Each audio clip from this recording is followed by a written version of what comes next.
Hi friend, आज मु जड़े बुढ़ी माँ को भेटिली। सी शुणी पारती ना मत दुख कहानी सब कहले मत शुणिकी बहुत दुख लगिला। से मो वीडियो सरकार को जनइबा चाहिए बुढ़ी माँ दुख बुझंतु आ चलतु निज दुख कहानी शुणा। आम घर देखिका देख एटी सेठी शोची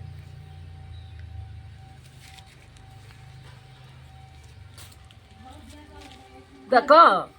आसब देख घर सरपंच को डाक पचार मो घर द्वार देख सरपंच को पचार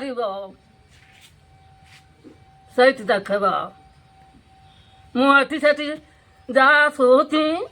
सरपंच जानी घर द्वारा जहाँ नुकसान है दायित्व नौची ना हाँ से मो दायित्व नौची कि सरपंच सरपंच मोर घर द्वार भांगी कौटी कौटी पचार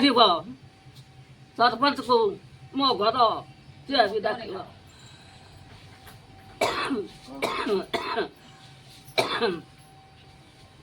सरपंच आसिक देखू